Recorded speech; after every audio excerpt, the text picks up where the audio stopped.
অমি, তোর বয়স কত? কি জানি গো, মা থাকলে বলে দিত। সেই যে পরে দাঙ্গা হলো, শয়ে শয়ে লোক মরল, হিন্দুদের ঘর জ্বলল, মুসলমানদের রক্ত জ্বলল, তখন নাকি মা পোয়াতে দাঙ্গা আমার জন্ম দিতে। অমি, তোর বাবা কোথায়? মা বলে গরিবদের বাবা হারায়। কেউ তো বলে বাপটা আমার হারামি ছিল, মায়ের জীবন নষ্ট করে অন্য গায়ে ঘর বাঁধলো। মা বলতো শিবের দয়ায় তোকে পেলাম, শিবকে তাই বাপ ডাকলাম। অমি, তোর প্রেমিক আছে? ছেলেরা ঘোরে ধারের কাছে। প্রেমিক কি গো? মিষ্টি মিষ্টি কথা বলে, স্বপ্ন দেখায় দিন দুপুরে, চুড়ে কাজল মেলা থেকে এনে ঝোপের ধারে জামা খোলে। ওসব নন্দ কাকা করেছে দুবার, প্রেমিক ওকেই বলবো এবার।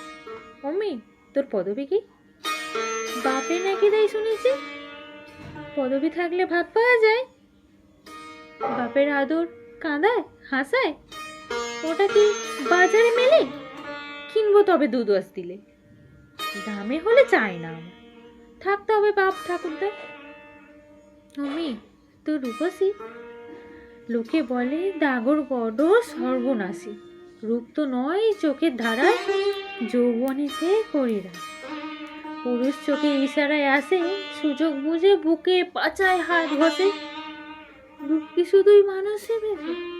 তবে তোমার আমি খুবই রূপসী। অমি, তোর ধর্ম কি রে? মেয়ে মানুষের ধর্ম কি গো? সব কিছুতে শরীর মিলে। সালমা বলে ধর্মই সমাজ বানায়। সন্ধ্যাবেলা যখন দাঁড়ায় কেউ তো বলে না হিন্দু নাকি, সবাই বলে কতই যাবি। নিশানা নাকি ধর্ম মেলাই, শরীর যখন শরীর খেলায়। তাই এবার থেকে ভাবছি ধর্ম বলবো শরীর বা বিছানাকে।